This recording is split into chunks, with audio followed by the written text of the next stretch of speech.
The morning begins, as it always does, with the soft creak of the wooden garden gate. It is a sound you have grown to know intimately over the years, a gentle announcement of the day's work ahead. The hinges need oil, perhaps, but there is something comforting in their familiar protest. Something that marks the boundary between the stone halls of the monastery and this small patch of earth that is your domain. You have heard this creak thousands of times now, in every season, in every kind of weather, and it has become as much a part of your morning as the bell that wakes you before dawn. The air is cool against your face and carrying with it the mingled scents of damp soil and growing things. It is early spring, and the world is slowly awakening from its winter sleep. The darkness is just beginning to lift, that peculiar quality of light that exists in the moments before true dawn, when the sky is no longer black but not yet blue, when shapes are visible but details remain hidden. You breathe deeply, filling your lungs with the freshness of this hour, and step into the garden that has become as familiar to you as your own heartbeat. This is where you will spend your days, year after year, tending to the herbs and plants that serve the monastery and the surrounding community. It is quiet work, methodical work, the kind that fills the hours with gentle purpose rather than excitement. And that is precisely why it suits you. You were not made for grand gestures or dramatic actions. Your hands were made for this, for the patient work of cultivation, for the slow transformation of seed into plant, of plant into medicine and sustenance. The garden itself is not large, perhaps 50 paces across at its widest point, enclosed by low stone walls that the monks built decades before you arrived. These walls are weathered now, their surfaces softened by time and covered in places with creeping moss that glows faintly green even in this dim light. The stones fit together with careful precision, evidence of the skill of those who built them, and they have held firm through countless seasons.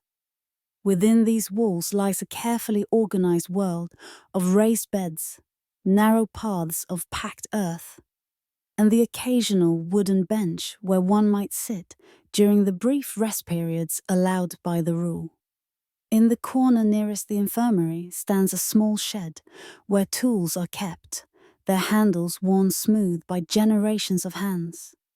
You can see it now, a darker shape against the stone wall, its thatched roof slightly sagging in the middle where water pools during heavy rains. You have meant to repair that sag for some time now, and perhaps this will be the year you finally do so. Or perhaps not. There are always more urgent tasks, and the shed still keeps the tools dry enough. You walk slowly along the main path, your soft leather shoes making almost no sound on the earth. These shoes are made by Brother Thomas in his cobbler's workshop, simple but well crafted, with soles thick enough to protect your feet, but flexible enough to let you feel the ground beneath you. They are beginning to wear thin at the heel, you notice, and will need replacing before next winter. But that is months away. And for now they serve well enough. Your eyes travel over the beds, noting which plants are emerging, which patches of soil might need attention, where the first weeds have begun their persistent campaign to reclaim the cultivated ground. This morning survey is part of your daily ritual, a quiet taking of inventory before the real work begins. You look for signs of disturbance, evidence that animals may have entered the garden during the night, though this is rare. The walls are solid, and the gate closes securely. Still, there are rabbits that can squeeze through surprisingly small gaps. And occasionally a cat from the village makes its way in, and though cats do little harm, and actually help by keeping the mice population down. The beds themselves are arranged in a logical pattern that has evolved over many years. Those plants that need the most sun are placed along the southern wall, where the light lingers longest. Those that prefer shade are tucked beneath the northern wall or in the shadows cast by the infirmary building. Those that need the most water are closest to the stone channel that runs through the garden, diverted from the nearby stream to provide irrigation. And those that are most frequently needed by the kitchen or infirmary are placed nearest their respective buildings to minimize the distance you must carry them when they are needed. This organization was not your invention. You inherited it from the gardener who came before you, who learned it from the one before him, stretching back in an unbroken line to the founding of this garden generations ago. You have made small adjustments here and there, moved a bed of mint when you discovered it preferred slightly more shade, relocated the feverfew when you noticed it struggling in its original position. But the basic structure remains as it has always been, tested by time and proven effective. The Monastery bell has not yet rung for matins, the night office, though dawn is approaching. Most of your brothers are still sleeping in the dormitory, gathering what rest they can before the structured hours of the day begin. But you have always been an early riser, even before you entered the monastery, and you use these quiet morning moments to prepare yourself for the day ahead. There is something precious about this time, this hour when you are alone with the garden and the slowly brightening sky, when even the birds have not yet begun their morning songs in earnest. You notice that the bed of sorrel has pushed through the earth since yesterday, tiny leaves no bigger than your thumbnail emerging in neat rows. There is something deeply satisfying about this predictability. The way seeds planted with care will almost always fulfill their promise, given time and attention. It is a kind of faith, you think, though you keep such philosophical musings to yourself. The other brothers might find such thoughts presumptuous, drawing grand conclusions from simple gardening. But you cannot help noticing the parallels, the way the garden teaches lessons that extend far beyond its walls. Near the southern wall, where the sun lingers longest during the day, the lavender has survived the winter well. Its grey-green foliage is still subdued, winter-dulled. But you know that in a few months, this patch will be crowned with purple blooms, their scent so strong it will perfume this entire corner of the garden.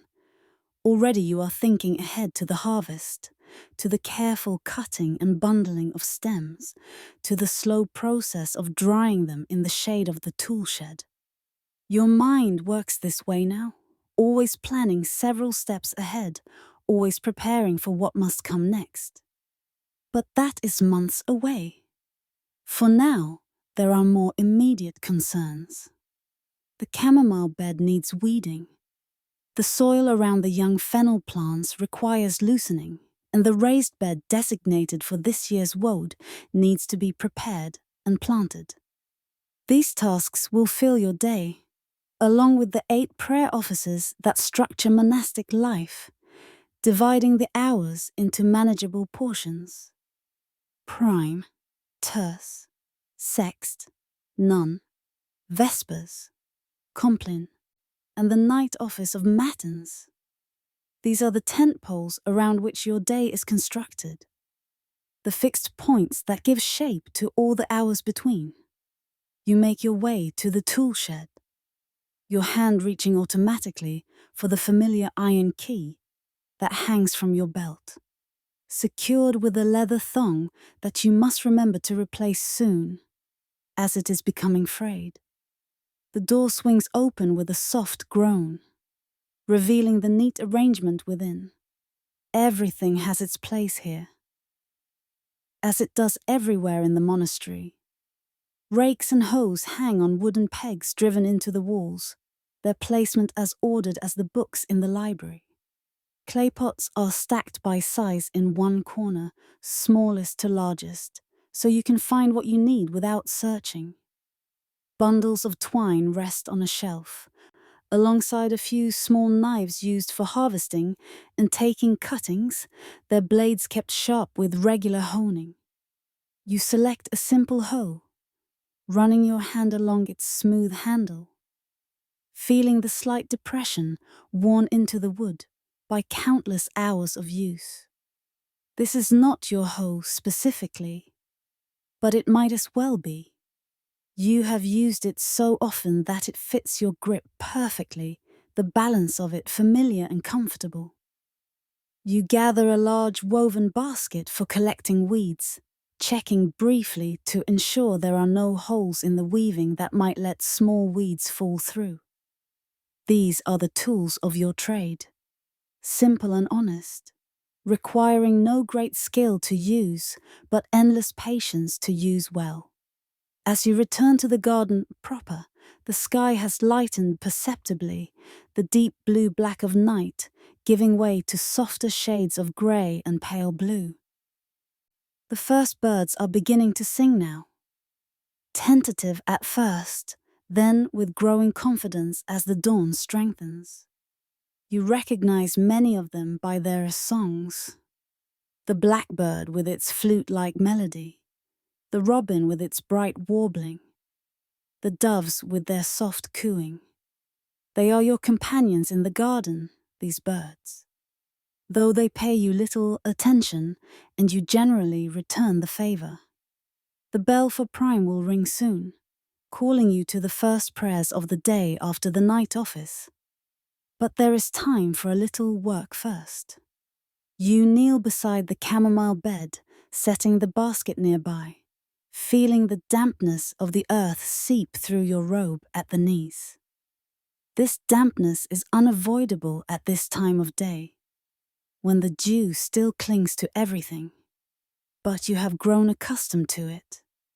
Your robe will dry as the morning warms, and by afternoon you will have forgotten the discomfort entirely. You begin to carefully pull the small weeds that have emerged overnight, it seems. Weeds are nothing if not persistent. The garden is in constant tension between what you cultivate and what nature would grow if left to its own devices. And you are the force that maintains that balance. Day after day, year after year. Your fingers work there with practiced efficiency, distinguishing by touch between the fine ferny leaves of chamomile seedlings and the coarser texture of unwanted growth. Each weed is removed carefully, complete with its root when possible, to prevent it from simply regrowing in a day or two. The damp earth releases them with a soft sucking sound, and they go into the basket, where they will later be added to the compost heap beyond the garden wall. This is meditation of a kind, you think, though it is not the formal contemplation practice in the church. The repetitive motion of the hands, the slight ache building in your knees, the smell of disturbed earth rich and organic, the growing pile of weeds in the basket. All of it creates a kind of peaceful focus that clears the mind of distractions. Problems that seemed pressing in the dormitory feel less urgent here. Among the herbs, worries fade into the background, replaced by the simple reality of the present moment. This weed, and then the next. This handful of earth examined and cleared, and then the next. The chamomile is coming along well this year. You planted it from seed last autumn, scattered carefully in shallow drills, covered lightly with soil, then left to the mercy of the weather and the will of God. Not every seed germinated, of course. They never do, but enough survived to create a respectable patch. By midsummer, if all goes well and the weather cooperates, these plants will produce their small white flowers with sunny yellow centers, and you will harvest them for the infirmary where they are made into soothing teas for brothers suffering from troubles of the stomach or difficulty sleeping. Brother Anselm, the infirmarian, is particularly fond of chamomile tea and goes through quite a lot of it over the course of a year. The bell rings out at last, clear and bright in the morning air, calling you to prime. You rise slowly, feeling the stiffness in your knees that always comes after kneeling for a while, and brush the earth from your hands, noting the dark crescents under your fingernails that never quite come clean, no matter how much you scrub them. These are the hands of a gardener marked by your work, and you have long since stopped being self-conscious about their appearance.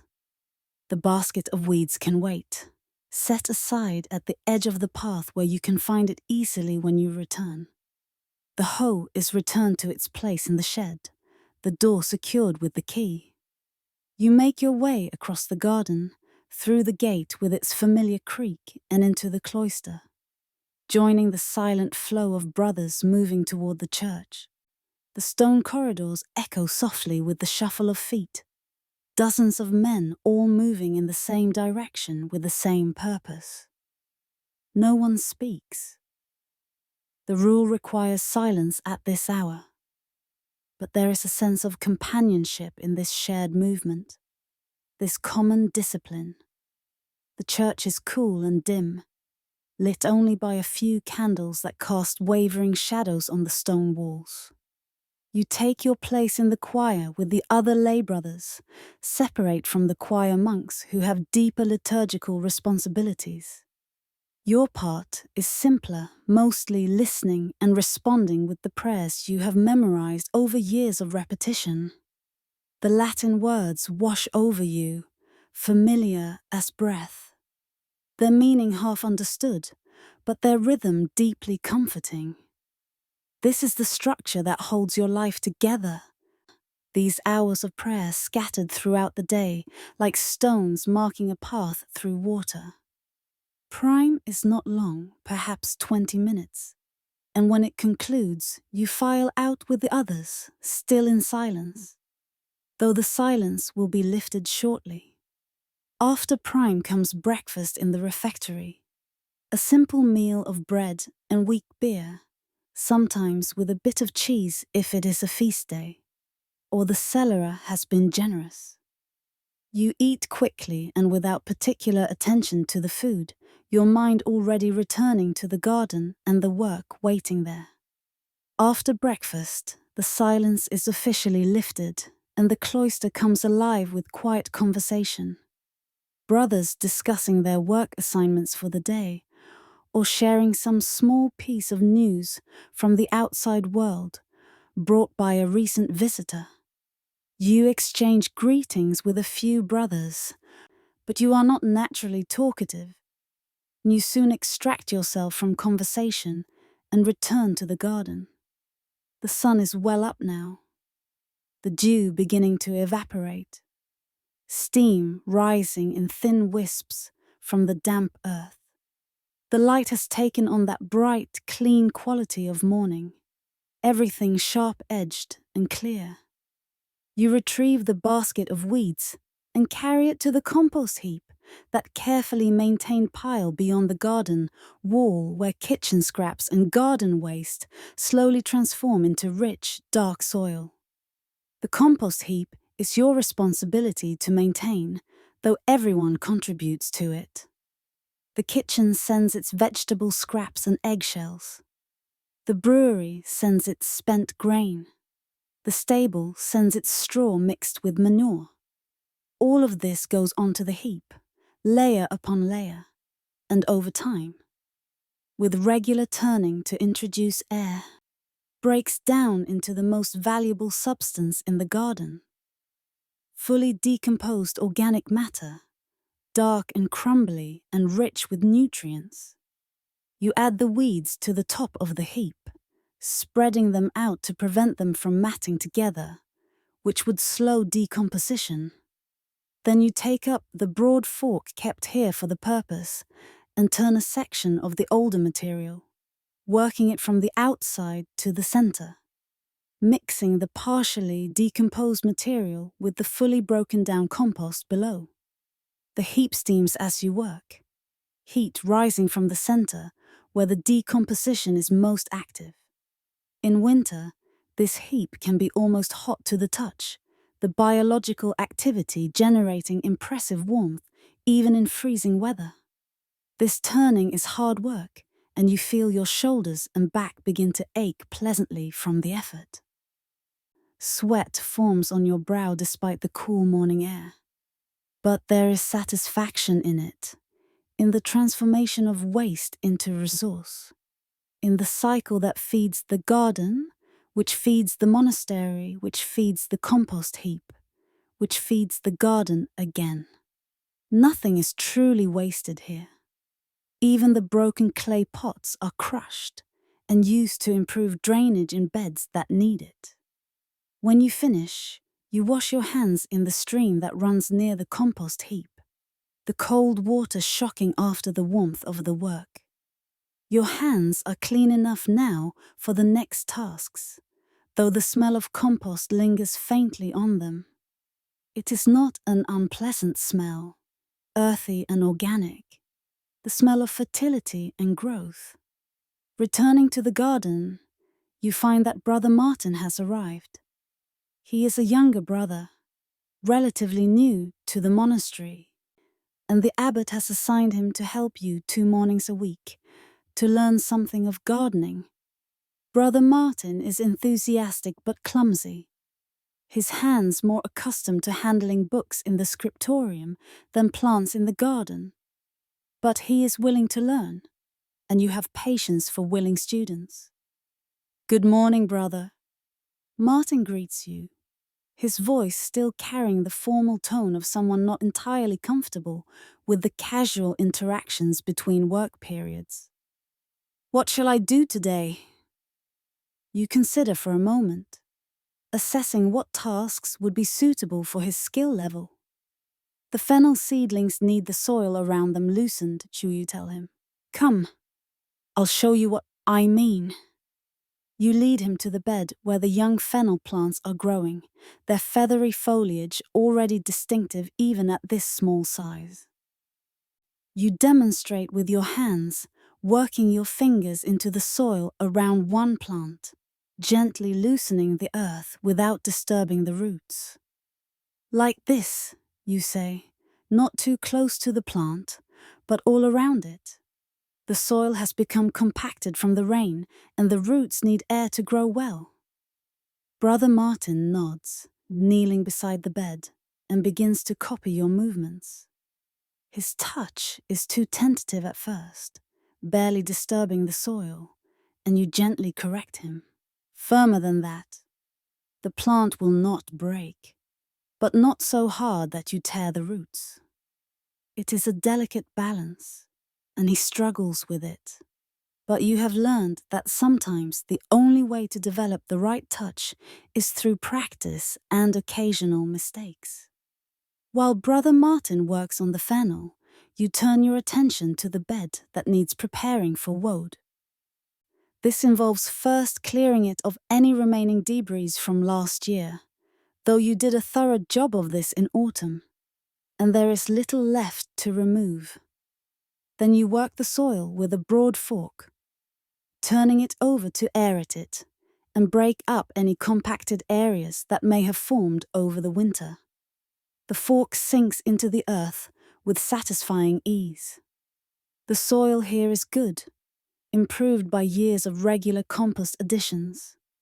You work systematically, starting at one end of the bed and moving toward the other, lifting each forkful of earth and turning it over, letting it fall back into place looser than before.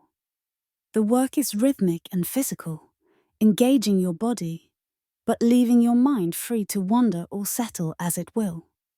You think about the woad that will soon grow here, imagining the plants in their full growth, their large leaves ready for harvest. Woad is an important crop for the monastery. Its leaves, properly processed, yield a blue dye that is valued for coloring fabric. The monastery sells some of their this dye, providing income that helps support the community.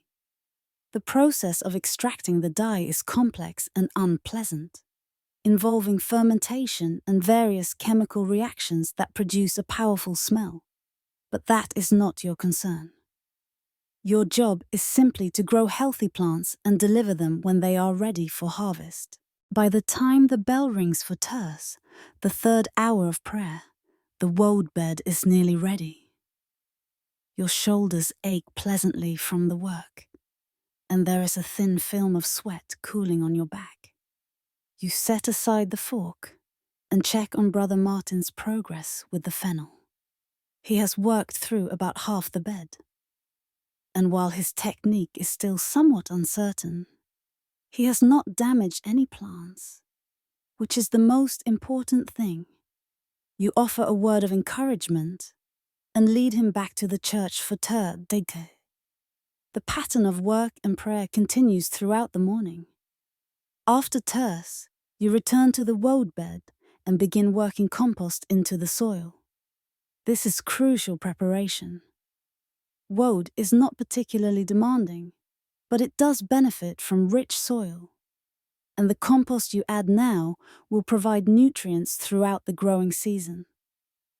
You wheel barrow after barrow from the compost heap to the garden, your arms straining slightly with the weight, and empty the dark, rich material onto the bed.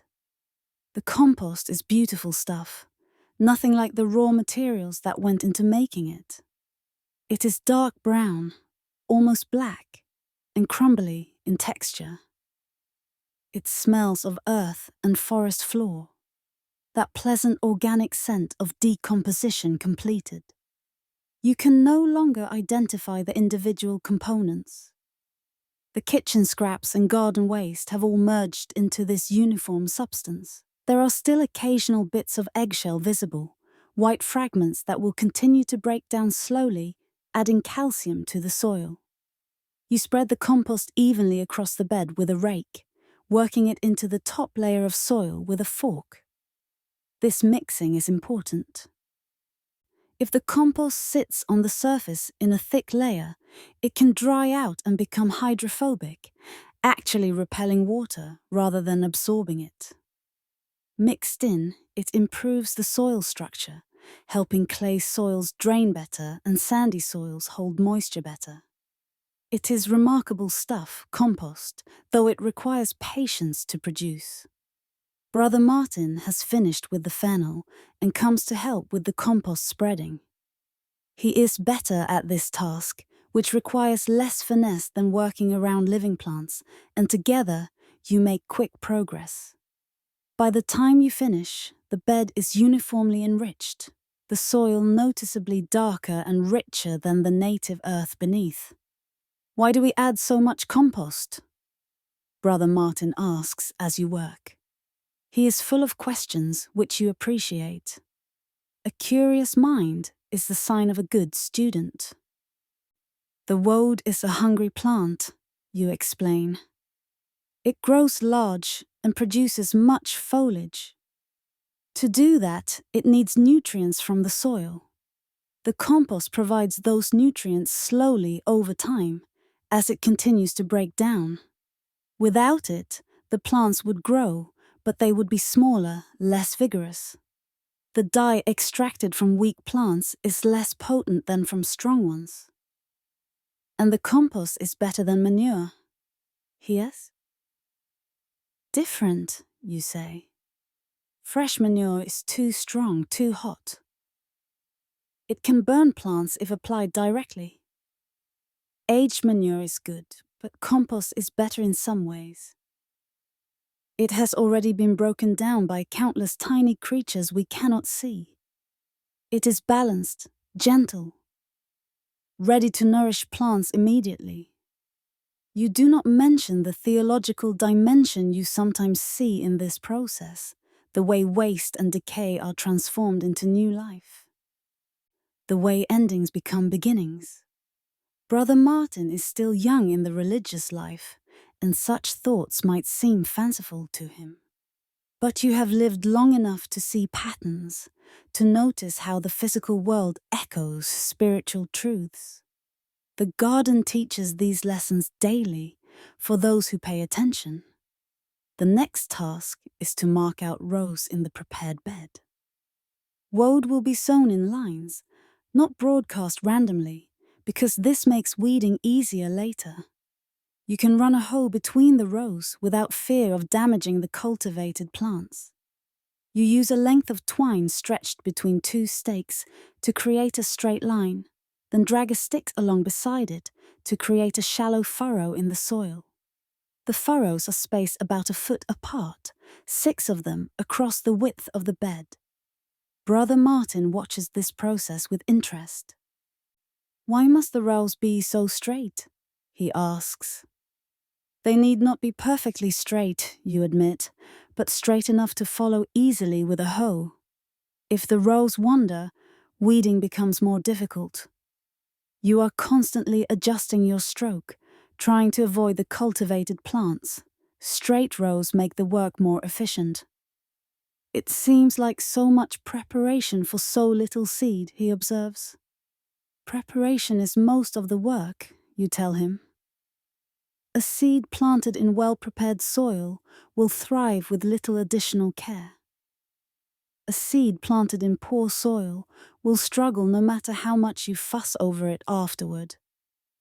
Better to invest the time now.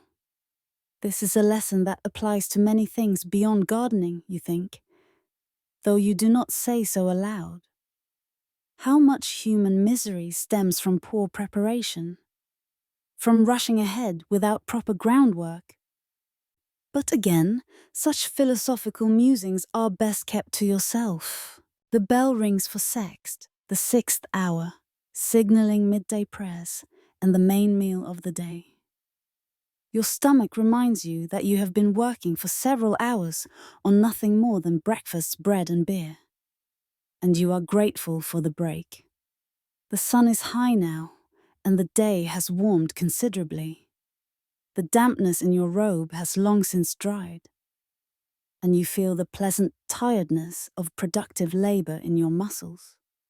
In the refectory, dinner is simple but sufficient. Pottage made with vegetables from last year's stores, bread still warm from the oven, and small beer to drink. While you eat, one of the brothers reads aloud from a religious text, the words washing over the assembled community. This is the custom during meals, to feed both body and mind simultaneously. You listen with half your attention, the other half still in the garden, planning the afternoon's work. After dinner, there is a brief rest period. Many brothers return to their cells for a short sleep, but you prefer to walk slowly in the cloister, digesting your meal and thinking. The cloister garden, which is separate from your working garden and is maintained by others, is beautiful in its simplicity. A few flowering shrubs, a carefully tended lawn, stone pathways. It is meant for contemplation rather than production, and you can appreciate its different purpose even as you feel more at home among the useful herbs. You return to the garden refreshed, ready for the afternoon's work. The woad bed awaits its seeds, and you have packets of them prepared, saved from last year's crop. Woad seed is small but not tiny, black and roughly oval in shape. You have enough to sow this bed and still have some left over for next year, which is ideal. You never want to depend entirely on a single year's seed production. Sowing is done carefully. You walk along beside each furrow, dropping seeds at regular intervals, about a hand's width apart. They will need thinning later if too many germinate, but it is better to sow somewhat densely and thin the extras than to sow too sparsely and end up with gaps in the rows. The seeds fall from your fingers with the ease of long practice. your movements automatic after years of doing this same task with countless different seeds. When all 6 rows have been sown, you cover the seeds by dragging the back of the rake lightly along each furrow, pulling soil over the seeds without burying them too deeply. Woad seed needs light to germinate, but it also needs good contact with the soil and protection from birds that might eat it. The shallow covering is a compromise, enough to protect without preventing germination. Finally, you water the bed carefully with a watering can fitted with a fine rose, so the water falls like gentle rain rather than in a heavy stream that might wash the seeds out of position. The soil darkens as it absorbs the water, and you can see where you have watered and where you have not. You water until the entire bed is evenly moist, using several cans full of water drawn from the stone channel that runs through the garden. This channel is one of the garden's great advantages. Many gardens must depend on wells or on carrying water from distant sources, but the monks who founded this monastery diverted a portion of a nearby stream to flow through the garden. The channel is lined with stones to prevent erosion, and the water flows at a gentle pace, always available when needed. In very dry summers, the stream itself may run low, but it never fails entirely. This reliable water source makes many things possible that would otherwise be difficult or impossible. With the woad bed complete, you turn your attention to other tasks. There is always weeding to be done, an endless task during the growing season. You work through the bed systematically, removing unwanted plants before they can establish themselves too thoroughly. Some weeds come out easily, their roots shallow and their grip on the soil weak. Others require more effort, their roots deep or their stems tough. You learn to identify them all by sight, even as tiny seedlings, and you develop strategies for dealing with each type. There is chickweed which sprawls across the ground with its small white flowers, pulling up in handfuls. There is groundsel with its yellow flowers and fluffy seed heads, which must be removed before it sets seed, or you will have 100 more next week. There is dock, with its deep taproot that breaks if you pull carelessly, leaving a piece behind that will simply regrow. There is creeping buttercup, which spreads by runners and must be traced back to its origin and removed completely. You work steadily, your basket gradually filling with weeds, your mind settling into that peaceful state that repetitive work induces. The sun moves across the sky, shadows shifting as afternoon advances toward evening.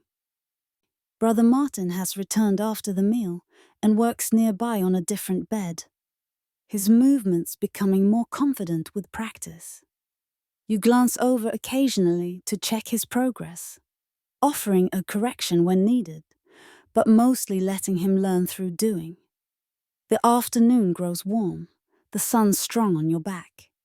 You remove your outer robe, working in just your under tunic, and feel grateful for the slight breeze that occasionally stirs the air. The herbs around you release their scents in the heat. The sharp, clean smell of thyme, the pungent, camphoraceous smell of sage, the sweet scent of chamomile. These scents mingle with the smell of earth and your own sweat, creating an olfactory environment that you find deeply satisfying, though you would be hard-pressed to explain why. The bell for none, the 9th hour, rings out across the monastery, its sound carrying clearly through the still afternoon air.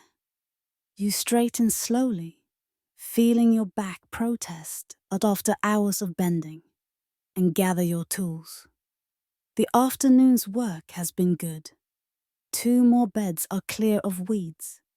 The woad is sown and watered, and you have made cuttings from several herbs that need propagating. These cuttings sit in a bucket of water near the tool shed. Their cut ends submerged to keep them fresh until you can pot them up tomorrow. After none, the day begins its slow transition toward evening. The light takes on a golden quality, warmer and softer than the harsh brightness of midday.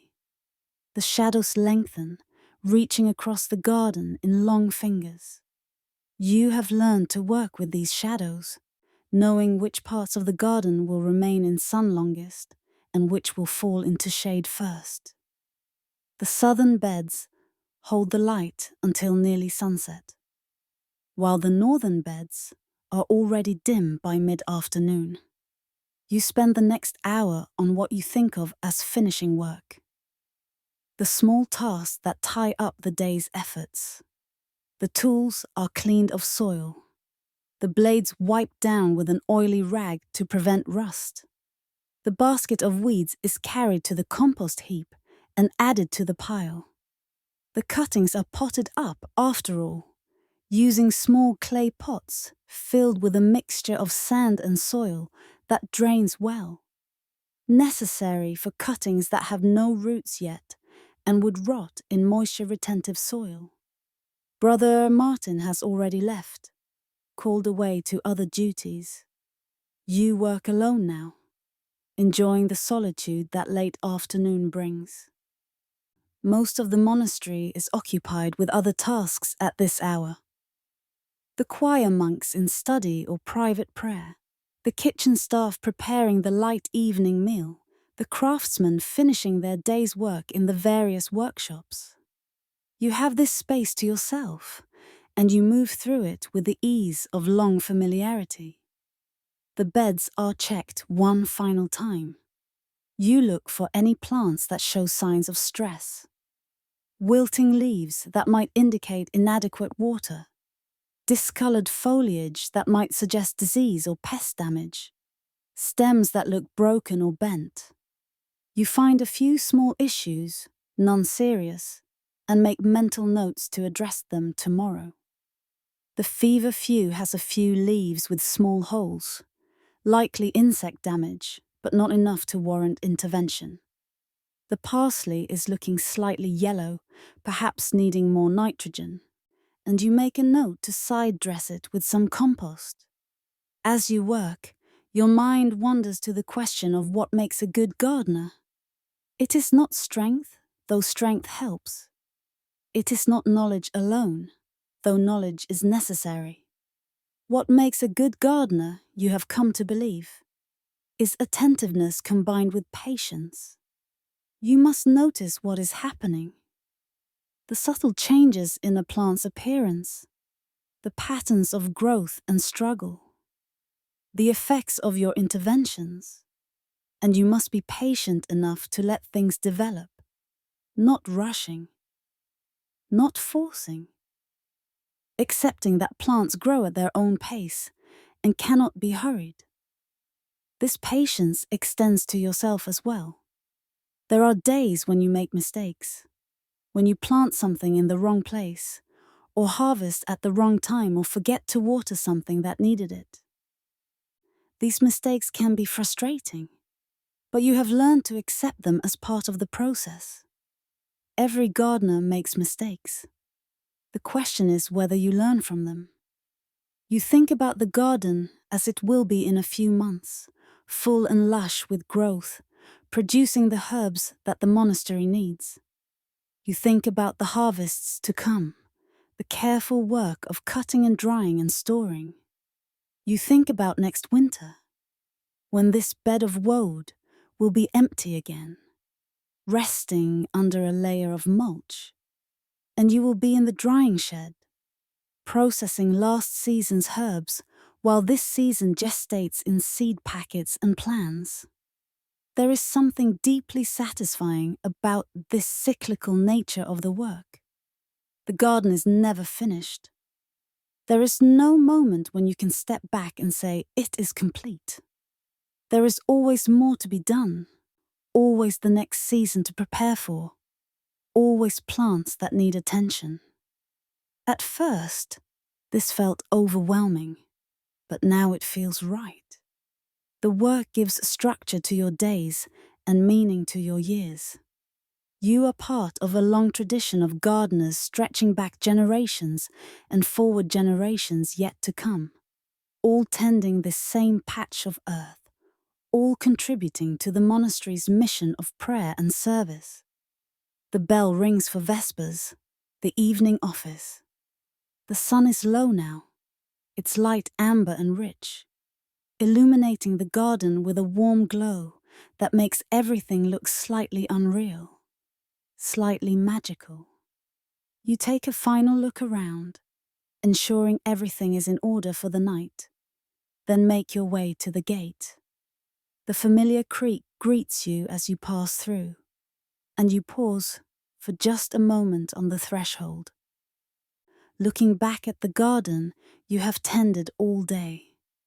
It looks peaceful in the evening light, the neat rows of beds, the narrow paths, the stone walls glowing warmly. Tomorrow you will return and take up the work again, the endless cycle of cultivation and care. But for now, the day is done, and the garden can rest while you join your brothers in prayer. The days lengthen as spring deepens into early summer, and with them, the garden transforms from a space of promise into a space of realization. The tentative green shoots of spring have become vigorous plants, growing with a speed that seems almost miraculous if you have not witnessed it many times before. Every morning brings new changes, new growth, new flowers opening, new challenges presenting themselves. The woad seedlings have emerged, their first leaves pushing through the soil exactly where you place the seeds.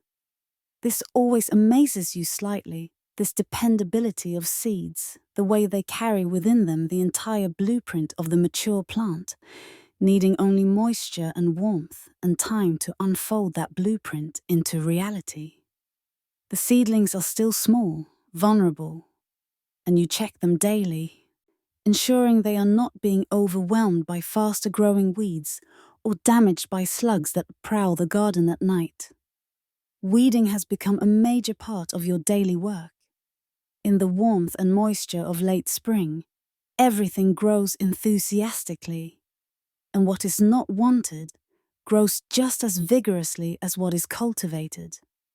You spend at least 2 hours each morning moving through the beds, pulling or hoeing out the interlopers.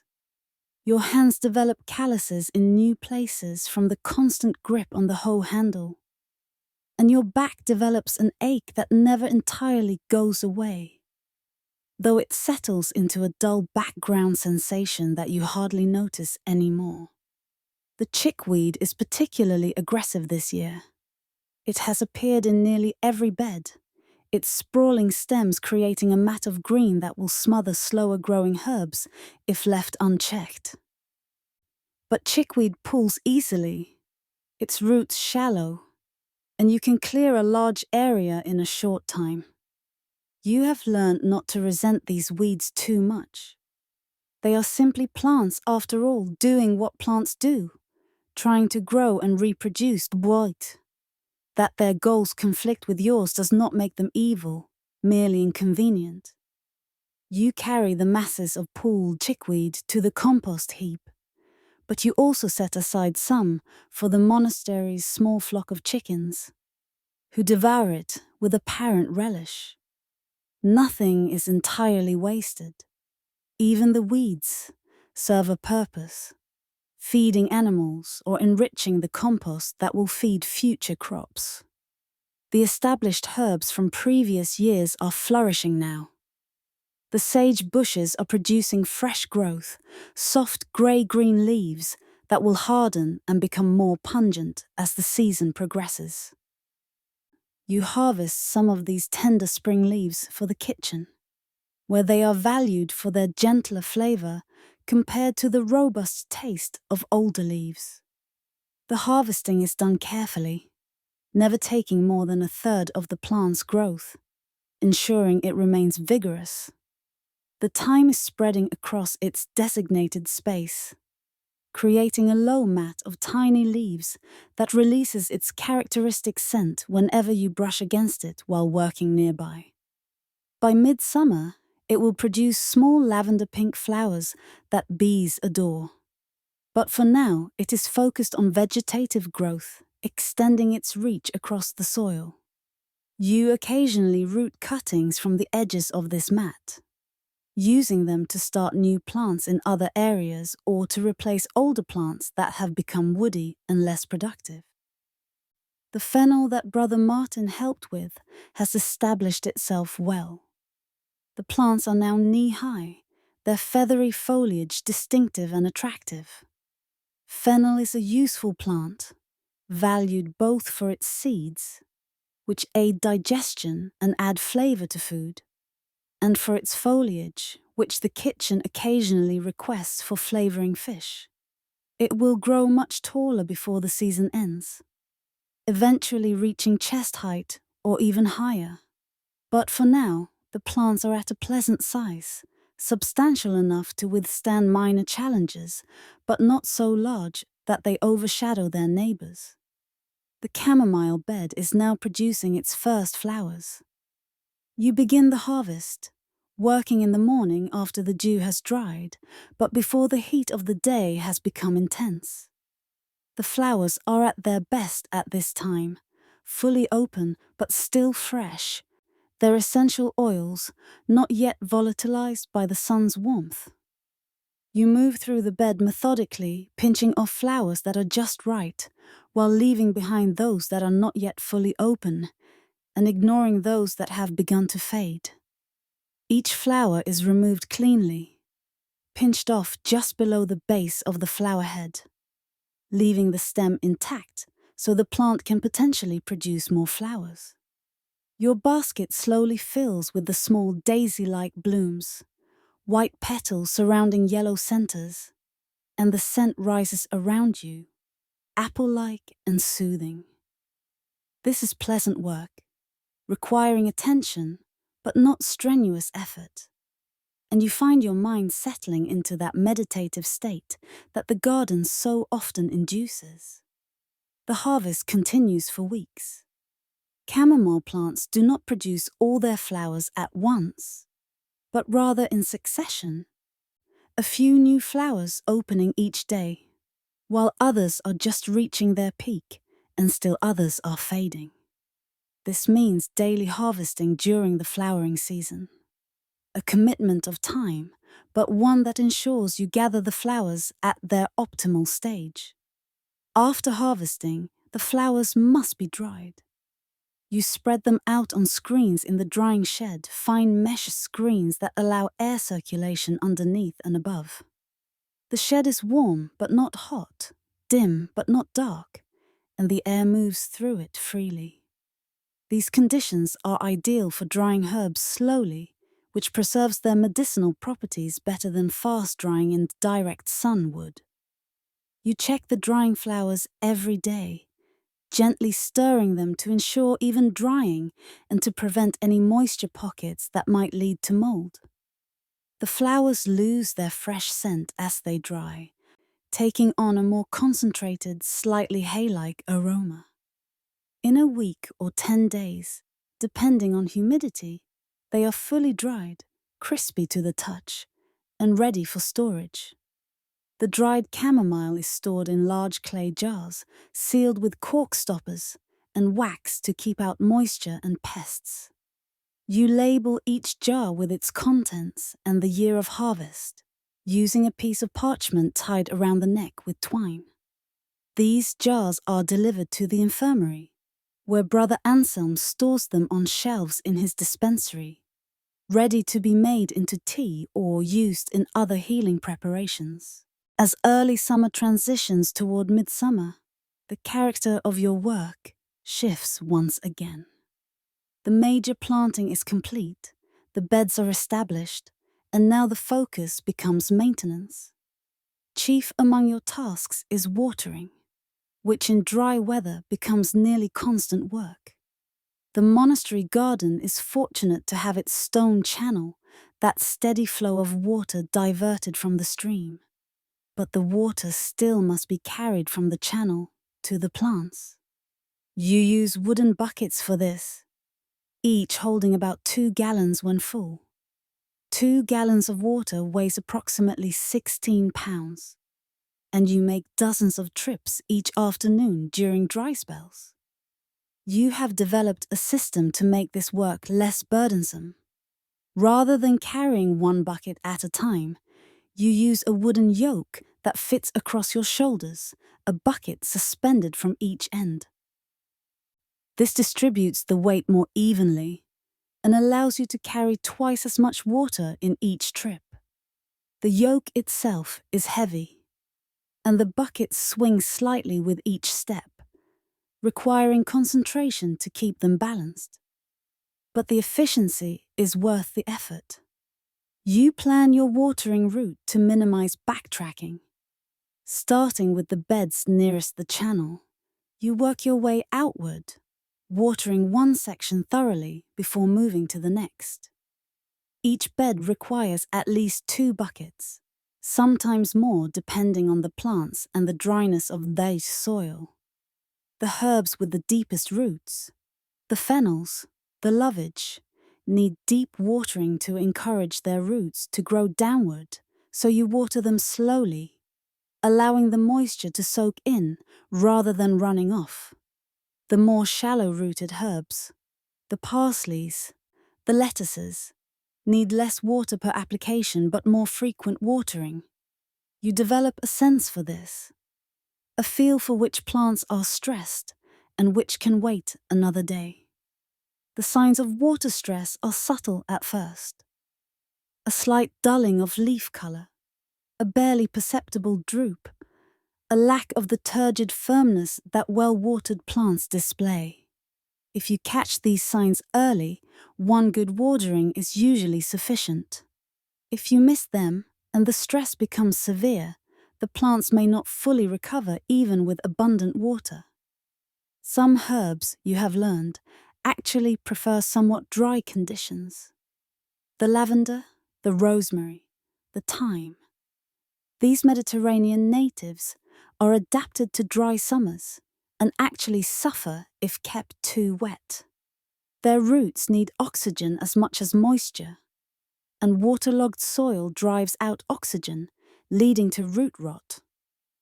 You water these herbs less frequently, allowing the soil to dry somewhat between waterings, focusing your efforts on the plants that truly need regular moisture. This discrimination, this ability to provide different plants with different care, is part of what separates experienced gardeners from beginners.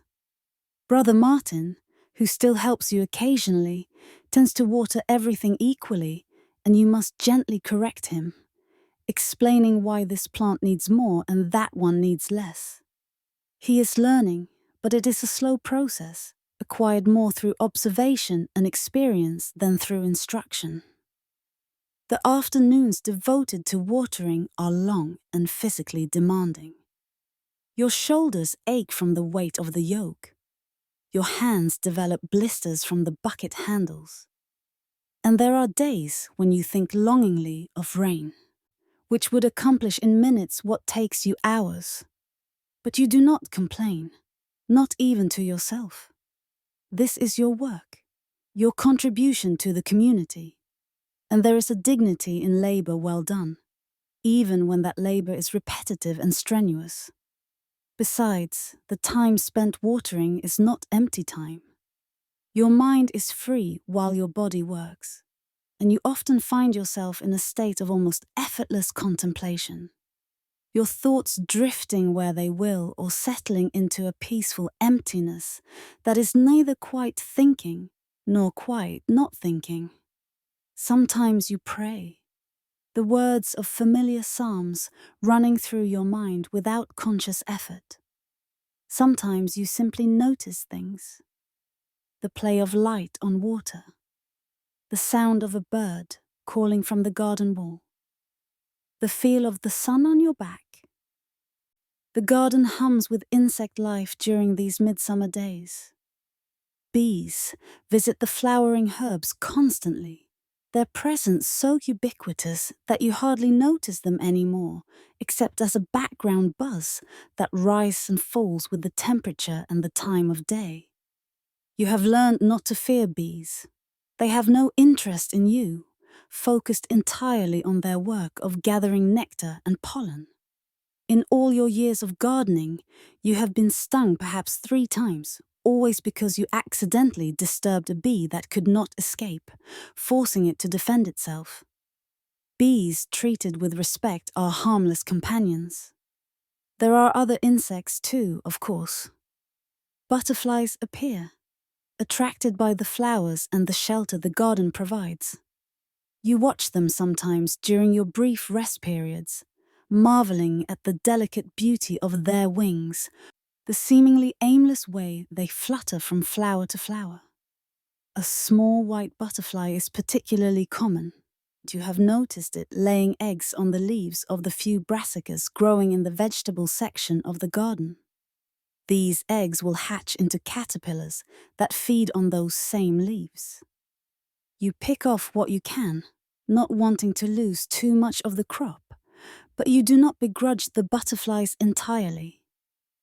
They are part of the garden's community, even if their appetites sometimes conflict with your intentions. Midsummer arrives, marked by the feast of St. John, and the garden reaches its fullest expression of the year. Every bed is occupied, every plant in vigorous growth. Walking through the garden at this time of year feels almost like walking through a small jungle.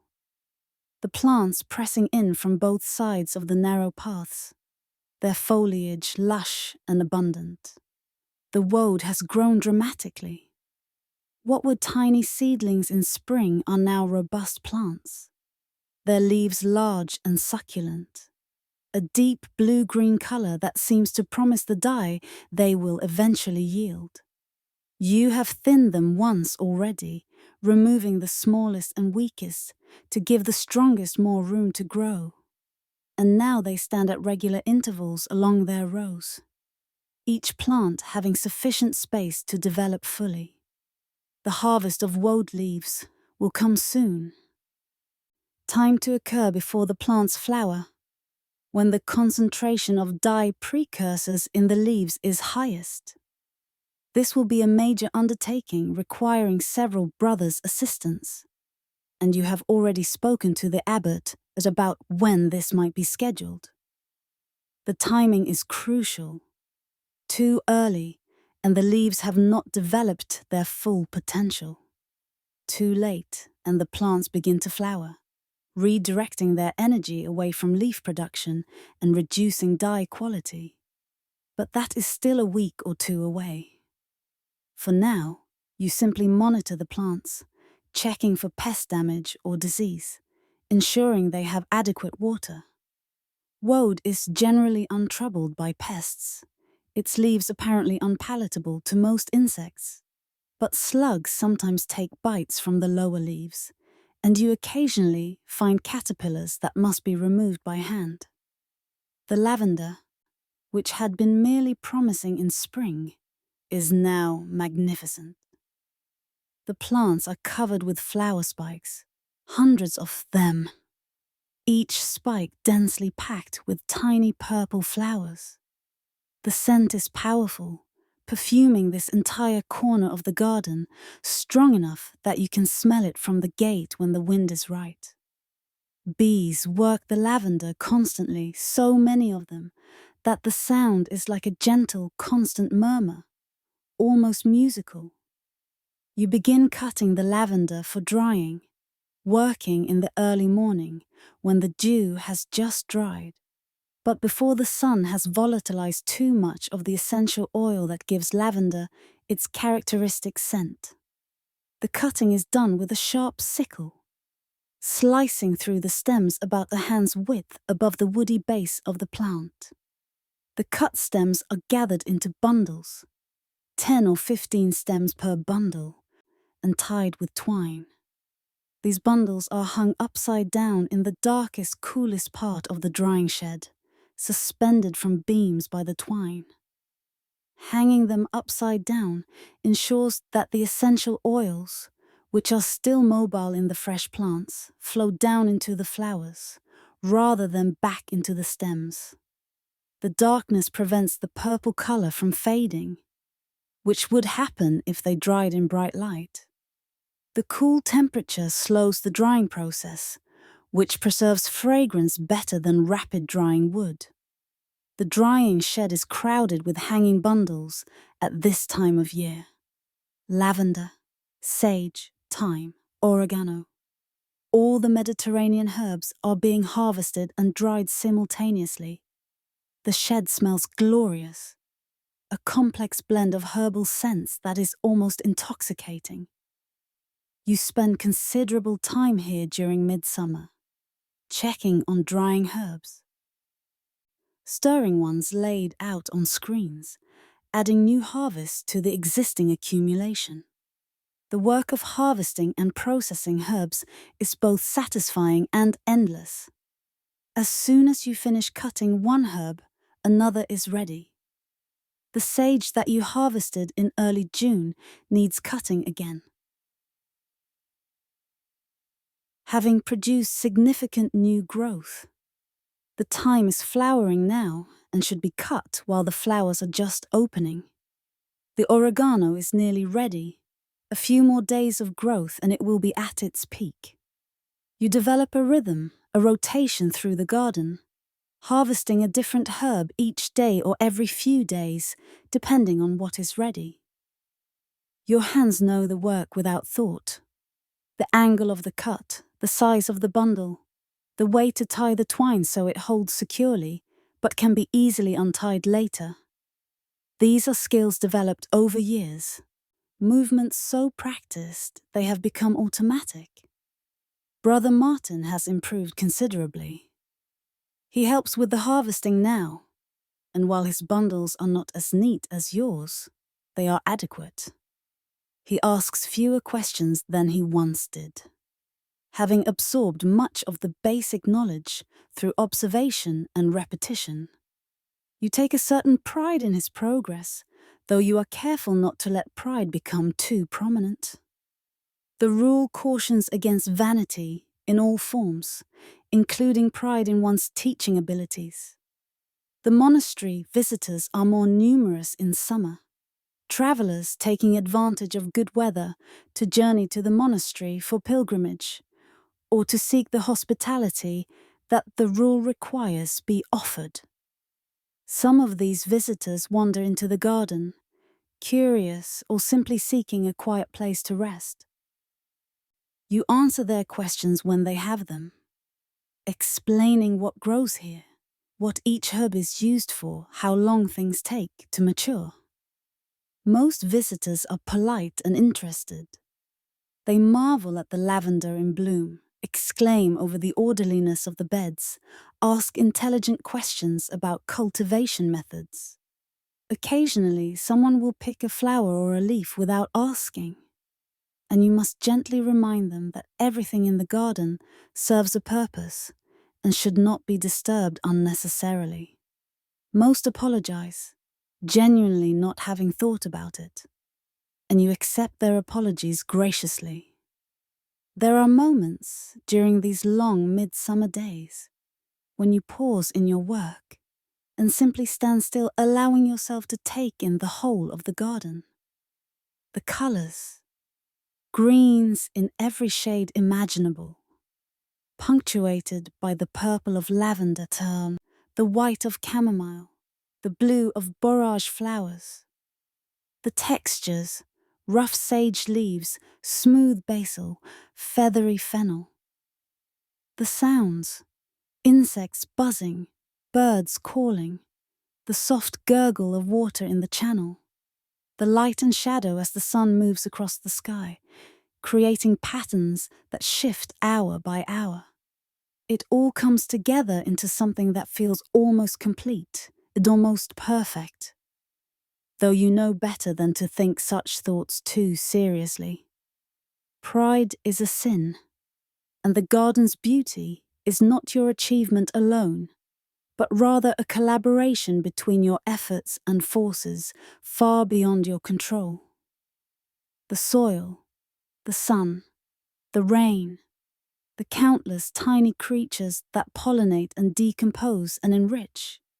Still, you are grateful. That much is permitted. Surely, gratitude for the privilege of this work, for the opportunity to tend this small patch of earth, for the way the garden offers solace and purpose in equal measure. In the structured life of the monastery, with its endless rounds of prayer and work and silence, the garden has become your anchor, the place where you feel most yourself, most at peace, most connected to something larger than your individual existence. As summer moves past its peak and begins the slow descent toward autumn, the character of the garden shifts subtly. The explosive growth of early summer slows, plants reaching their mature size and beginning to divert energy from vegetative growth toward reproduction. Flowers appear where before there were only leaves, seeds begin to form, swelling and ripening. The garden, having spent the spring and early summer growing, now begins to prepare for the future. The woad harvest has been completed, a major undertaking that required 3 full days of concerted effort. Brothers were assigned to help, and you directed the operation, showing them how to cut the leaves, how to handle them to minimize bruising, how to stack them for transport to the dye works. The leaves were stripped from the plants and carried away in large baskets, to be chopped and fermented in the vats where the dye would be extracted. The smell of that process, fermentation followed by oxidation, permeated the entire monastery for days. It was not quite pleasant, but not entirely unpleasant either. A strange organic scent that spoke of transformation, of one substance becoming another. You participated in the initial stages of the process, helping to chop the leaves into smaller pieces. But the actual dye extraction was the dyer's work, requiring knowledge you do not possess. Now the woad bed stands empty again, the plants cut to ground level, and you have already begun planning what will grow there next year. Perhaps beans, which fix nitrogen and will help replenish the soil after the woad's heavy feeding. Or perhaps onions did this, which have different nutrient requirements and would not compete for whatever the woad depleted. These are the calculations of crop rotation, part of the long-term thinking that successful gardening requires. The main herb harvests continue. The sage produces a second flush of growth after its first cutting, and you harvest this as well. Though the leaves are smaller and the flavor slightly different, perhaps more intense. The thyme has been cut and is drying, filling the shed with its clean medicinal scent. The oregano is bundled and hung. The lavender from the first cutting is nearly dry, ready to be stripped from its stems and stored. This stripping work occupies many evening hours. You sit on a bench outside the drying shed, a bundle of dried lavender across your lap, and run your fingers down the stems, stripping off the dried flowers. They fall into a basket, a growing pile of purple-grey, that will be stored in jars for the infirmary and for the sacristy, where it will be used to make sachets for freshening linens and vestments. The work is repetitive but soothing, the texture of the dried flowers pleasant under your fingers, the scent rising with each handful stripped. Your mind wanders while your hands work, and you find yourself thinking about time, about cycles, about the way each year resembles and yet differs from the ones before and after. This lavender, for instance, it is the same variety that has grown in this spot for decades, perhaps generations. The plants you tend are descendants of earlier plants, propagated from cuttings taken from cuttings taken from cuttings, an unbroken chain reaching back to whenever this particular lavender were first introduced to the garden. You are part of that chain, maintaining and propagating, ensuring continuity. Long after you are gone, if you do your work well, this same lavender will still be growing here, tended by gardeners you will never know. The thought is both humbling and comforting. Your work is not about you, not about your individual achievement or recognition. It is about service, about maintaining something larger than yourself, about being a link in a chain that extends far beyond your own lifetime. This is what monastic life is fundamentally about, you realize. The surrender of individual ambition in service of something transcendent and enduring. Seeds must be collected from many plants now, saved for next year's sowing. This requires different timing for each species, and you watch them carefully, waiting for the signs that indicate seeds are ripe but not yet dispersed. The coriander develops seed heads that turn from green to brown, and you cut them just as the color change is complete, before the seeds shatter and fall. The fennel produces large umbels crowded with seeds, and these too must be harvested at just the right moment. You cut the seed heads when they are ripe, but not yet dried enough to split open, gathering them into baskets and taking them to a covered area where they can finish drying without risk of loss to wind or rain. Once thoroughly dry, the seeds must be separated from the chaff. And you spend hours doing this work, rubbing seed heads between your hands over a large cloth spread on the ground, letting the seeds fall onto the cloth while the unwanted material can be blown away or picked out. The sorted seeds are stored in small cloth bags, each labeled with its contents and the year of collection. This labeling is important. Seeds lose viability over time, and knowing the age of your stored seed helps you decide whether to use it or whether to acquire fresh seed from another source. Most herbs have seeds that remain viable for 2 or 3 years if stored properly, some longer. But it is always preferable to use fresh seed when possible. The garden's appearance is changing. The lush fullness of midsummer is giving way to something more varied. Some plants are still in full vigor, but others are beginning to show signs of age. Yellowing lower leaves, stems becoming woody. Growth slowing as energy is redirected towards seed production. This is natural, the progression of the season. But it means your work must change accordingly. You begin to think about autumn, about the tasks that will need doing then.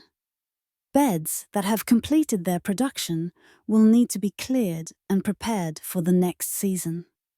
Perennial herbs will need to be cut back or divided. Mulch will need to be spread to protect tender plants from winter cold.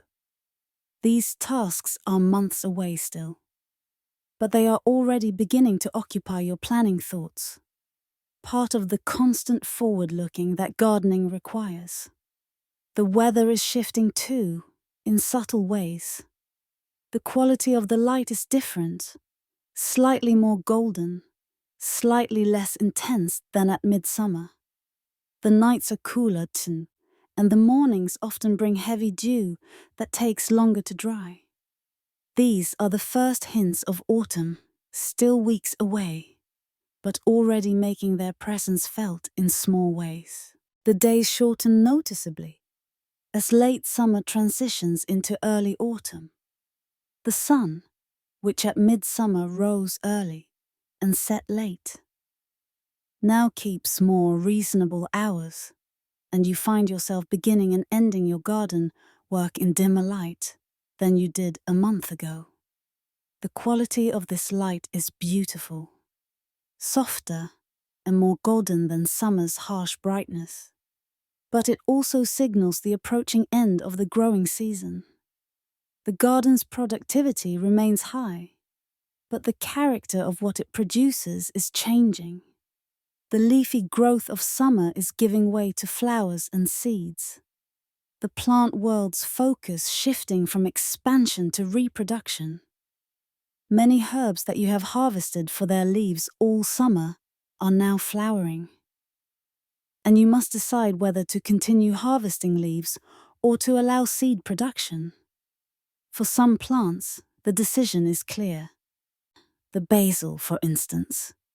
You continue to harvest aggressively, pinching off any flower buds that appear.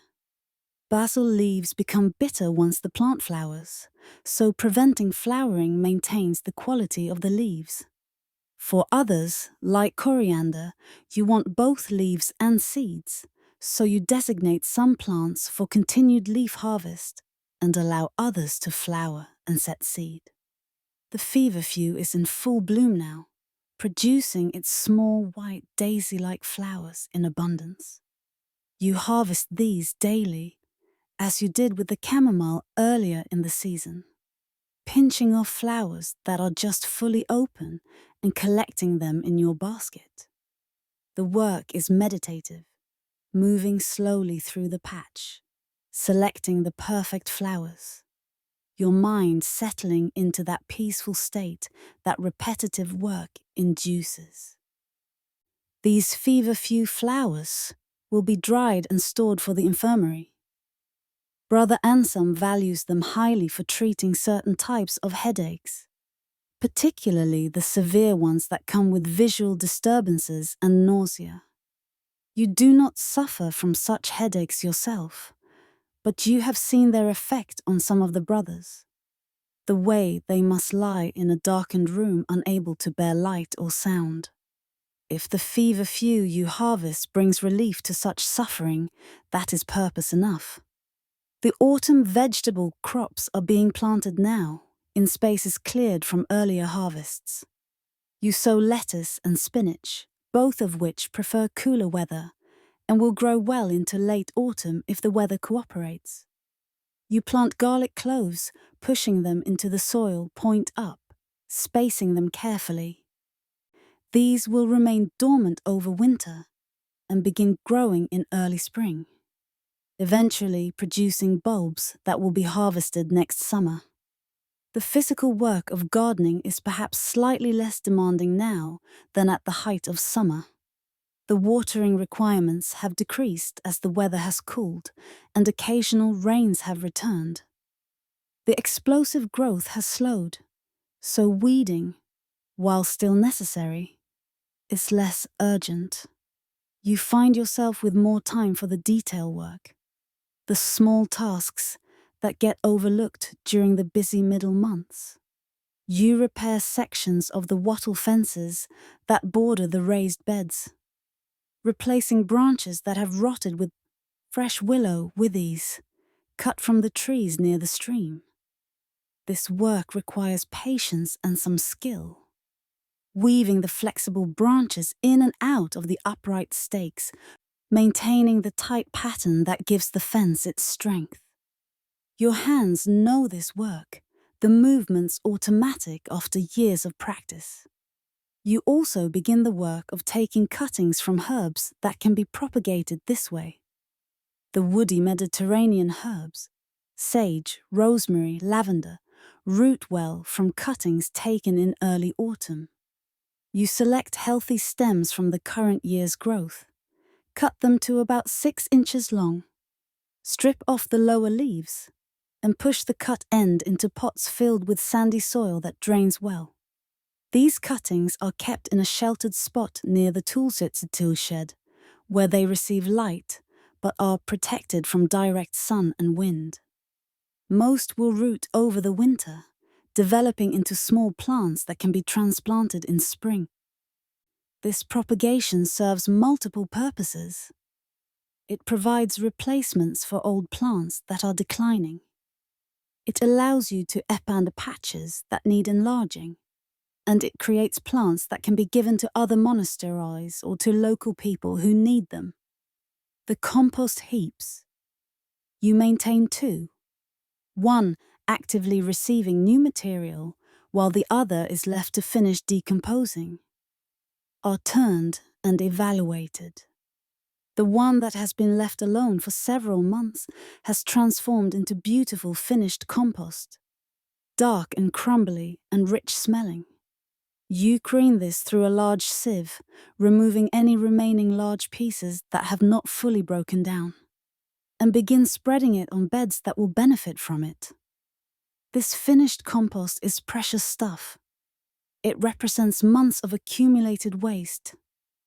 Kitchen scraps, garden debris, stable bedding, all transformed by time and countless invisible microorganisms into this rich soil amendment. You spread it carefully, ensuring it goes where it will do the most good. Thinking ahead to next year's plantings and which beds will need the extra fertility. The evenings are longer now, or perhaps it is that darkness comes earlier. After Vespers, there is still time before Compline, the final office of the day, and you sometimes spend this time in the garden, not working, but simply walking the paths, observing, thinking. The garden in evening light has a particular beauty among the low sun creating long shadows and illuminating the plants from the side, highlighting textures that are less visible in overhead light. You notice things during these evening walks that you miss during the busier parts of the day. The way certain plants seem to glow in the low light. The patterns of growth, the way some plants lean toward the sun while others grow straight upward. The small creatures. A toad that lives somewhere near the compost heap and emerges at dusk to hunt for slugs. A hedgehog that sometimes visits, following its own mysterious path through the beds. These observations are part of your education as a gardener. The constant accumulation of knowledge that comes from paying attention. You learn which plants attract which insects, which areas of the garden stay damp longest after rain, which spots are most protected from wind. All of this information gets filed away, incorporated into your understanding of this particular garden's character and needs. As autumn deepens and the first frosts threaten, the pace of work in the garden changes once more. The urgency of growth and harvest gives way to the methodical work of preparation, of closing down the growing season and making ready for winter. The days are noticeably shorter now. The sun's arc across the sky lower, and there is a crispness in the air that speaks of the cold months ahead. The final major harvests occur in these weeks. The sage, which produced 2 cuttings earlier in the season, gets a third light harvest, though you are careful not to cut too heavily this late, as the plants need sufficient growth to survive the winter. These late-season leaves have a particularly intense flavor. The concentration of oils, higher, perhaps because of the cooler temperatures, and the plant's maturity. The time, too, gets a final harvest. You cut it back more severely than in earlier harvests, shaping the plants and removing any dead or damaged growth while collecting useful material for drying. This hard cutting will help the plants survive winter, removing growth that might be damaged by ice and snow, and encouraging the development of the woody stems that form the plant's permanent structure. The root crops planted earlier in the year are ready for harvest. The lovage, grown for its roots rather than its leaves, is carefully dug up. The large tap roots extracted from the deep holes they occupy. These roots are washed thoroughly, cut into manageable pieces and hung to dry in the shed. Once dry, they will be stored whole or ground into powder for use in healing preparations. The comfrey, another root crop, is harvested similarly, Comfrey roots are valued for their use in poultices for sprains and broken bones, and Brother Anselm always requests a good supply. The plants themselves are perennial and will regrow from any pieces of root left in the soil. So the harvest is done carefully, ensuring some root remains to regenerate next year's plants. Seeds saved earlier in the season are checked and organized. You count what you have, compare it against what you will need for next year's planting, and make notes about which seeds you have in abundance and which you may need to acquire from other sources. Some herbs produce seed prolifically, more than you could ever use, while others are stingy, barely producing enough for your needs. The annual herbs that have completed their life cycle are pulled up and added to the compost heap. The basil, killed by the first light frost, is removed. The coriander and dill, having produced their seeds, are pulled up and discarded. The beds are cleared, tidied, made ready for winter. Some beds receive a layer of compost at this time, spread thickly to protect the soil and add fertility for next year. You wheel barrow after barrow from the finished compost heap to the garden, emptying the rich material onto designated beds, then spreading it evenly with a rake. The work is physical, and you feel the autumn chill on your face and hands. But the effort keeps you warm enough. This autumn composting is strategic. Beds that will be planted early in spring get the compost now, giving it time to settle and integrate with the soil over winter. The nutrients will be available when the spring crops begin growing, and the organic matter will have improved the soil structure, making it easier to work when the time comes. Certain perennial herbs benefit from protection during the harshest weather, and you provide this now. The rosemary, which is not entirely cold-hardy in this climate, is given a thick mulch of straw around its base and over its roots. You mound the straw up carefully, creating an insulating layer that will protect the root zone from the worst of the winter cold. The plant itself, the above-ground portion, you can do little about, and you simply hope that it will survive. Some winters it does, some winters it does not. The lemon balm is cut back to just above ground level, the foliage removed and added to the compost. The plant's energy is in its roots now, stored safely underground, and come spring those roots will send up fresh growth. The mint, growing in its sunken barrel to prevent it from spreading, is left largely alone. Mint is hardy enough to survive almost any weather this climate can produce, and it will return with vigor in spring. The lavender plants are not cut back in autumn, unlike some other woody herbs. The old flower stems are left on the plants, providing some protection for the foliage below, and will be removed in spring when new growth begins. The plants themselves, with their grey-green foliage, remain attractive even in winter, adding structure and interest to the garden when most other plants have died back. The paths are swept clear of fallen leaves and debris, gathered and added to the compost heap. Fallen leaves are valuable material, rich in carbon, and they balance the nitrogen-rich kitchen scraps and grass clippings that make up much of the heap. Left on the paths, they would become slippery when wet, a hazard. But added to the compost, they contribute to the endless cycle of growth and decay and growth again. The tool shed is organized for winter. Every tool is accounted for, cleaned thoroughly of soil and rust, and treated with oil to prevent corrosion during the months of reduced use. Handles that have become loose are tightened with wedges, and those that are cracked or broken are replaced.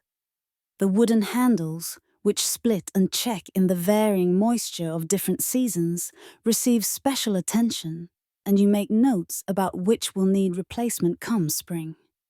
Clay pots are counted and sorted, broken ones discarded or set aside for crushing to use as drainage material, usable ones stacked neatly by size.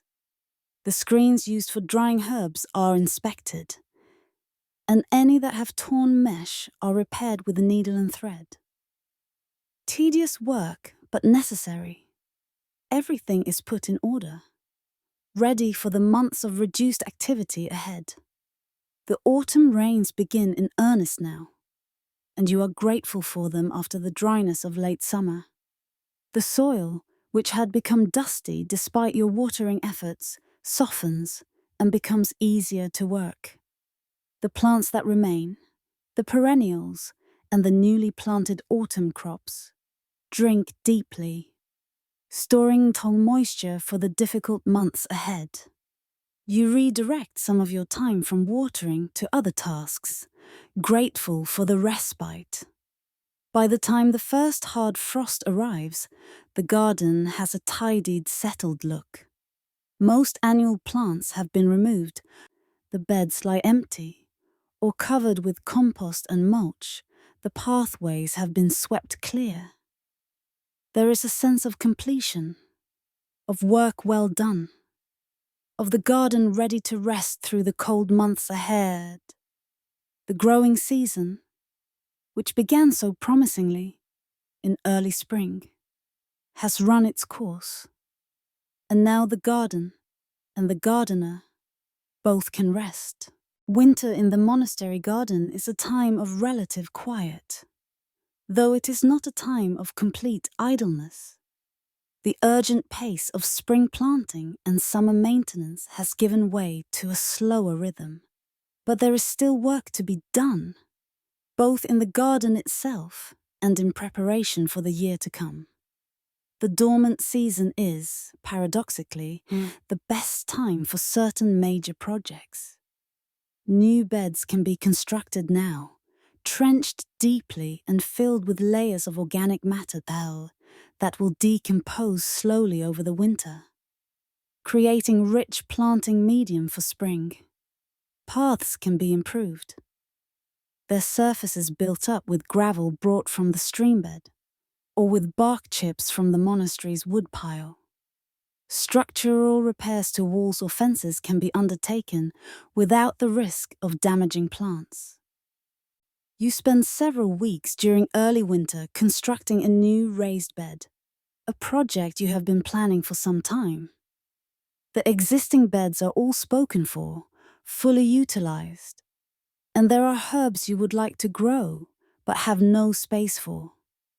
This new bed will solve that problem, at least temporarily, though you already know that once it is built and planted, you will likely find yourself wishing for yet another. The construction is straightforward, but labor-intensive. First, you mark out the dimensions on the ground, using stakes and twine to ensure straight lines and right angles. The bed will be 10 paces long and 4 wide, the same size as most of the existing beds, a dimension that has proven practical over the years. Then you dig out the paths on all 4 sides, removing the topsoil and setting it aside. This soil will be used to fill the bed once its frame is built. The frame itself is constructed of thick oak planks, wood that will resist rot for many years. These planks are heavy, and you need help to move them, so you request assistance, and 2 younger brothers are assigned to help for the afternoon. Together, you position the planks to form the rectangular frame, driving stakes into the ground on the outside of each corner to hold the planks in place. Once the frame is secure, you begin filling the bed with layers of material.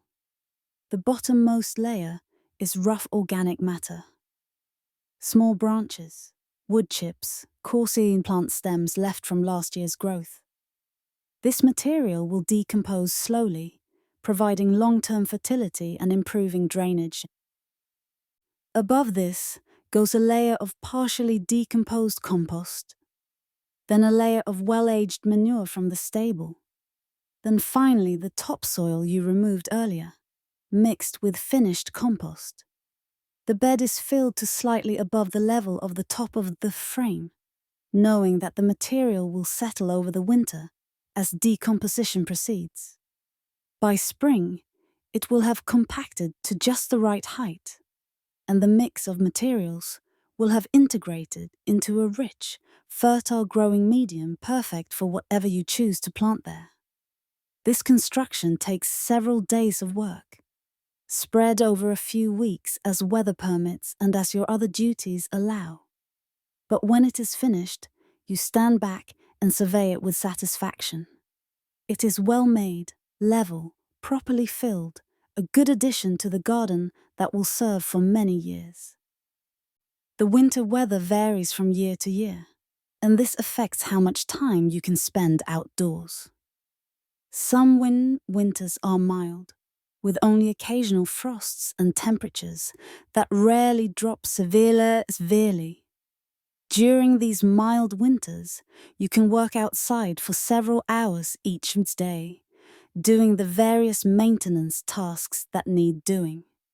Other winters are harsh, with extended periods of freezing weather, heavy snow, and bitter winds that make outdoor work nearly impossible. During the harshest weather, you spend most of your time indoors, in the drying shed or the tool shed, doing the work that can be done under cover. Much of this work involves processing the herbs that were harvested in autumn. The dried lavender must be stripped from its stems, the flowers rubbed off and collected in jars.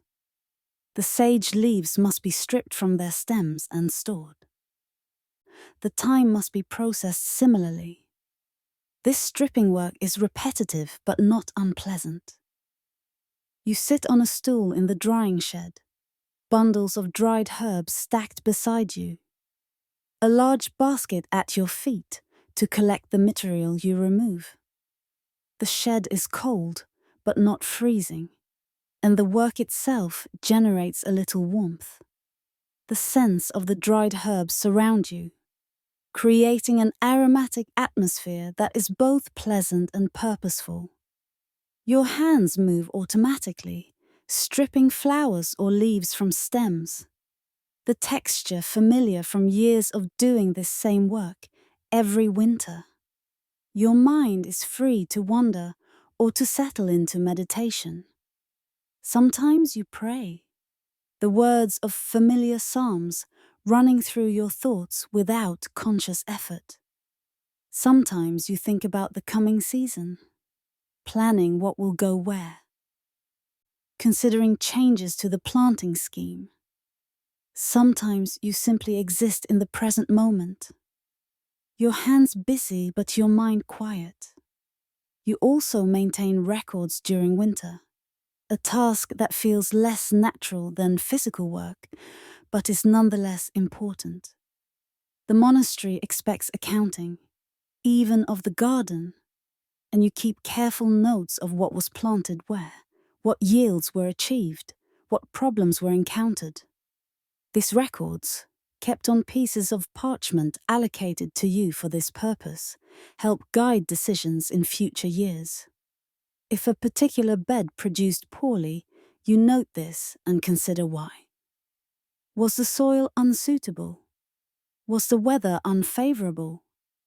Were the plants poorly matched to that location? If a pest was troublesome, you record this, thinking about what could be done differently to prevent or minimize the problem next time. If a particular variety of herb performed exceptionally well, you make sure to note this, planning to propagate more of it or to allocate it more space. Winter is also the time for planning. You sit at the small desk in the corner of the tool shed, your records spread before you, and think about the year ahead.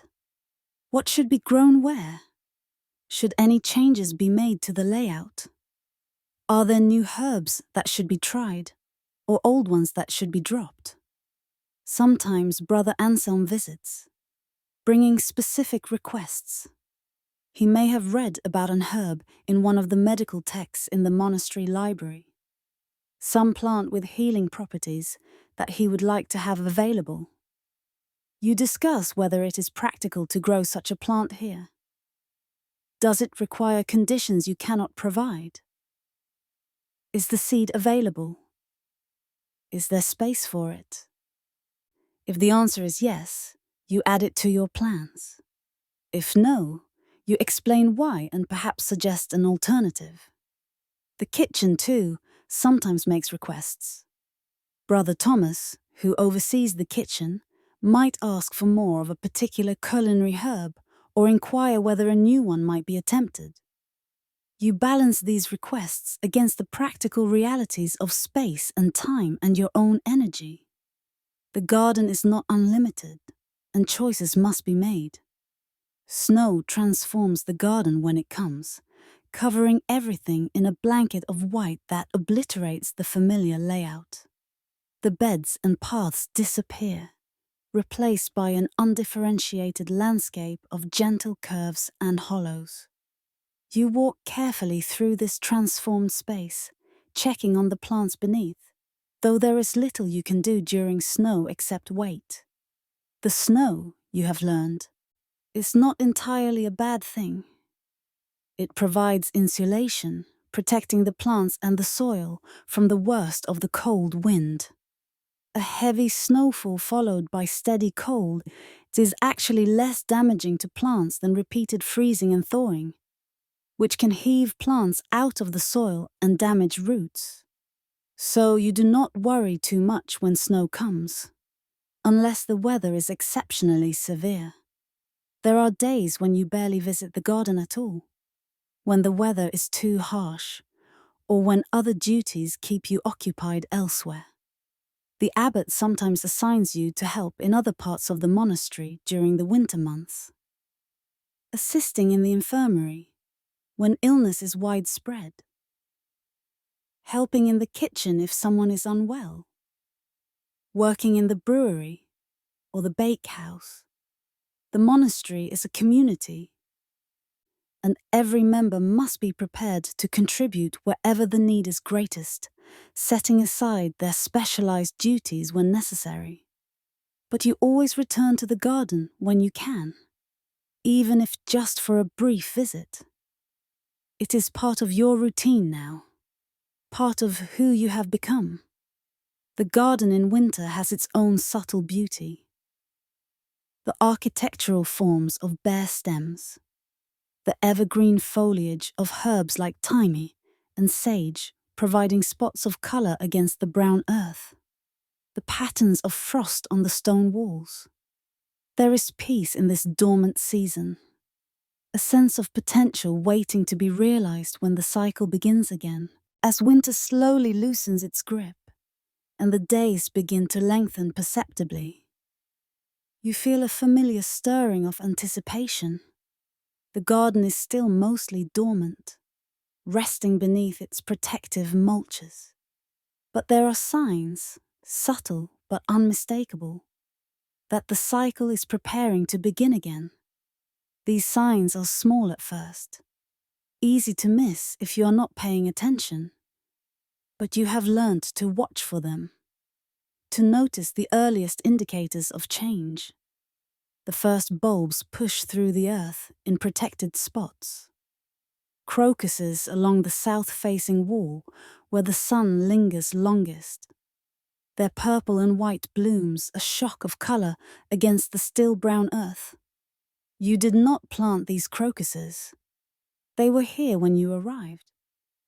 Perhaps naturalized generations ago, returning faithfully each spring to announce the approaching season.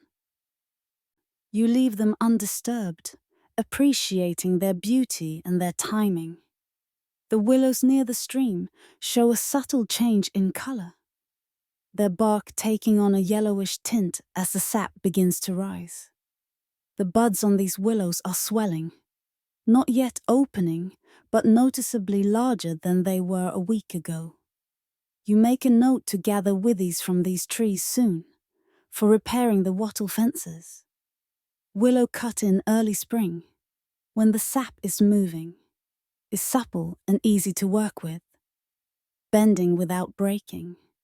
The quality of the light is changing too, the angle of the sun gradually increasing, the warmth more noticeable on days when the wind is not bitter. The snow, if there is any remaining, begins to look tired, dingy, its surface pocked and irregular from repeated melting and refreezing. It will not last much longer. Soon the earth will be visible again, and the real work of preparing for the growing season can begin in earnest. You start seeds indoors, in the shelter of the tool shed, where they are protected from late frosts, but receive adequate light through the small window. The seeds of slow-growing herbs are started first. The parsley, which takes weeks to germinate, and certain flowers that Brother Anselm wants for the infirmary garden. You fill small clay pots with a mixture of finely sifted compost and sand, creating a growing medium that drains well but holds enough moisture to keep seeds from drying out. Each seed is pressed into the surface of the soil, covered lightly or left exposed depending on its requirements for germination. Some seeds need light to sprout and should only barely be covered, while others germinate better in darkness and need a thicker covering. You have learned these preferences over the years, through instruction and through trial and error, and you honor them as you plant.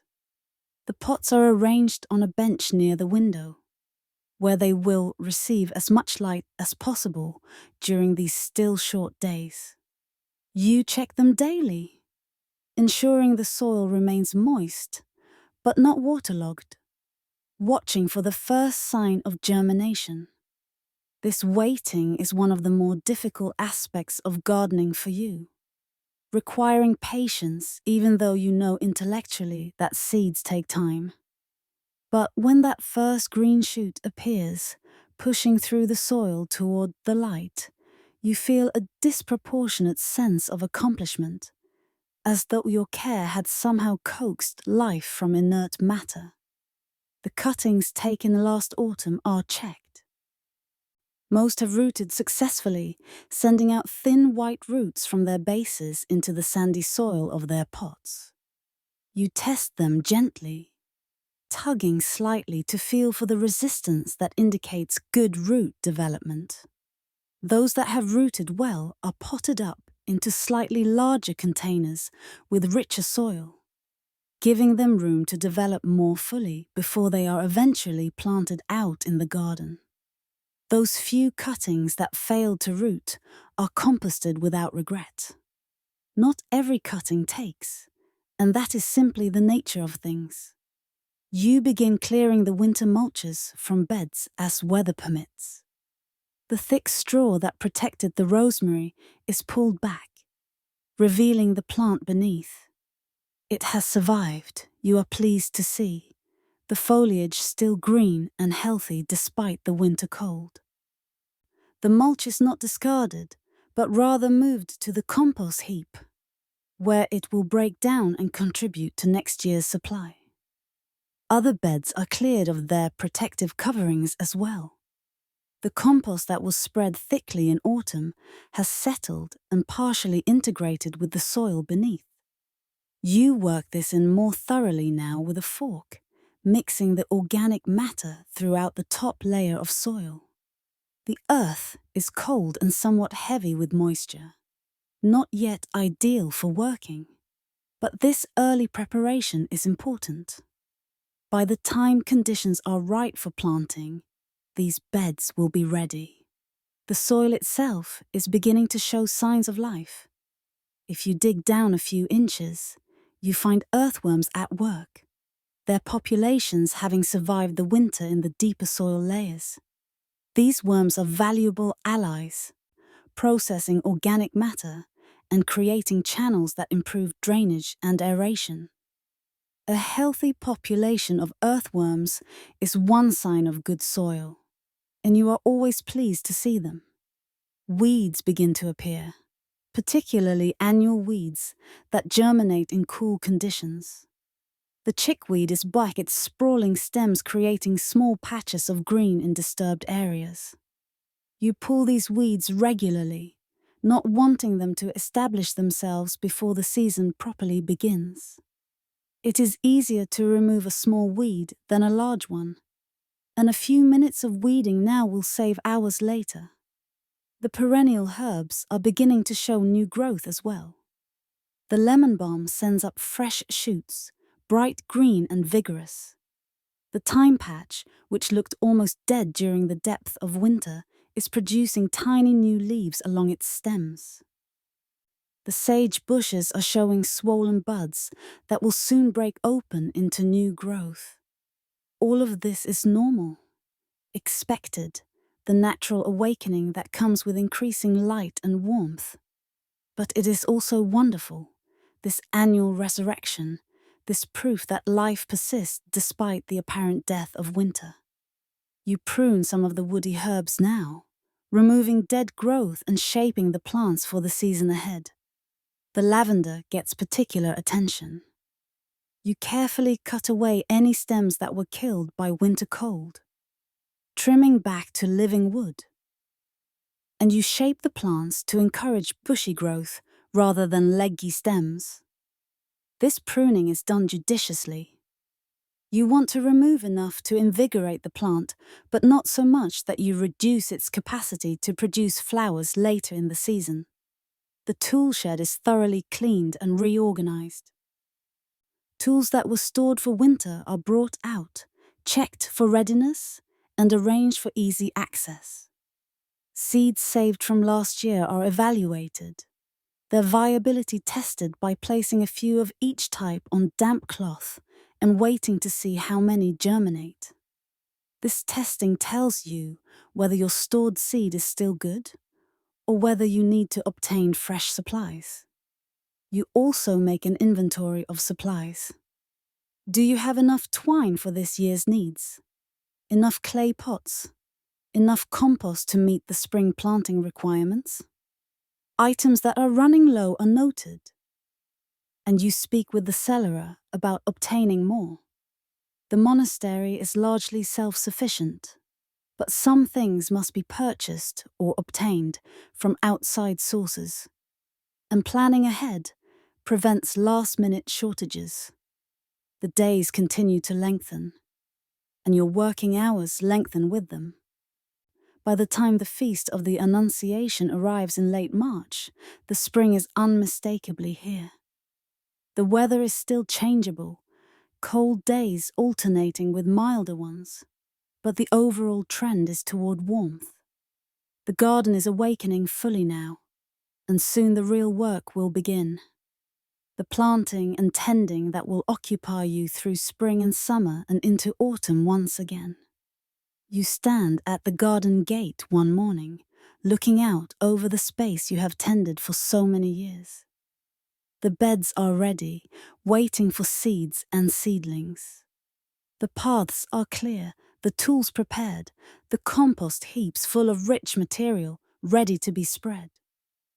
Everything is in readiness, and you feel that familiar mixture of excitement and calm that comes at the beginning of each growing season. This is the work you were meant to do, you think. This is where you belong.